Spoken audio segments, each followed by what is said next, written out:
새 사람을 입으십시오. 이 새 사람은 자기를 창조하신 분의 형상을 따라 끊임없이 새로워져서 지식에 이르게 됩니다. 야곱의 돌단을 함께 쌓아가는 돌담 예배입니다. 오늘은 올 한 해 마지막 돌담 예배입니다.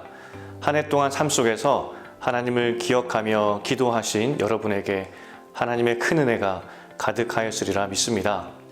여러분은 부모님 중에 누구를 더 많이 닮으셨습니까? 부모님들은 종종 꼭 닮지 말라고 한 부분을 자녀들이 닮았다고 말씀하십니다. 자녀들도 이런 부분은 정말 싫다고 생각했지만 어느 순간 자신도 비슷하게 말하고 행동하는 것을 보며 깜짝 놀랄 때가 있습니다. 식구들은 서로 닮습니다. 같은 DNA를 공유하기 때문입니다. 얼굴도 비슷하고 표정이나 습관도 닮아 있는 경우가 많습니다. 사람이라는 존재는 어디서 툭 떨어져 나온 존재가 아닙니다.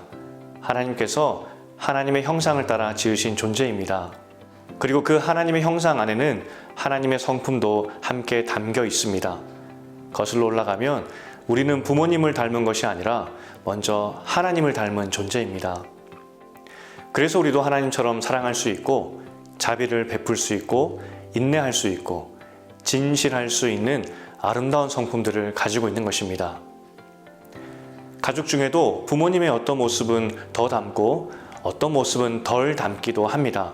마찬가지로 사람마다 하나님의 형상을 닮은 부분이 조금씩 다르게 드러납니다.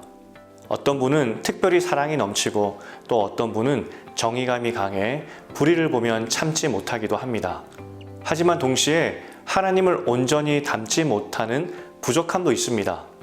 어떤 분은 인내가 조금 부족하기도 하고 어떤 분은 돌보는 마음이 다른 이들보다 약할 수 있습니다.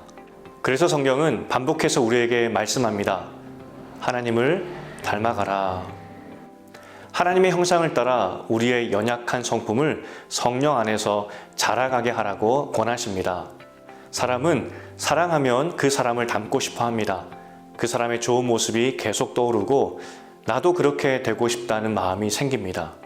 저희 아이가 2살이었을 때 제가 매일 아침 면도하는 모습을 옆에서 지켜보곤 했습니다. 어느 날 그 아이가 제 흉내를 내며 면도기를 들고 면도를 하다가 입술을 베인 적도 있습니다. 아빠가 좋으니 아빠가 하는 행동을 그대로 따라한 것입니다. 마찬가지입니다.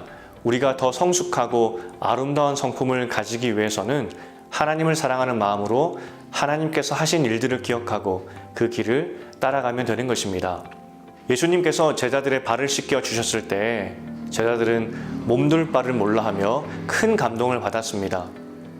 그때 예수님께서는 말씀하셨습니다. 내가 너희에게 한 것 같이 너희도 하라. 오늘 말씀도 우리에게 권합니다. 하나님의 형상을 끊임없이 닮아가라. 그런데 하나님의 형상을 닮아간다는 것이 막연하고 어렵게 느껴질 수 있습니다. 그래서 아주 쉬운 방법을 한 가지 소개하고 싶습니다. 우리에게는 하나님께서 주신 아름다운 형상이 분명히 있습니다. 서로를 바라보며 그 사람이 가진 아름다움을 찾아내고 서로의 장점을 닮아가려고 노력한다면 어느 순간 우리는 하나님의 아름다움에 더 가까이 가 있을 것입니다. 신앙생활의 열매와 결과물은 하나님의 성품을 얼마나 닮았는가 하는 것입니다. 가정 안에서, 교회 안에서 서로를 바라보며 하나님의 아름다운 성품을 깊이 닮아가는 모든 신은의 가족들 되기를 주님의 이름으로 축복합니다. 내년에 더 성숙한 모습으로 뵙겠습니다. 기쁜 성탄절 되시고 새해 주님 주시는 복 많이 받으시기를 축복합니다.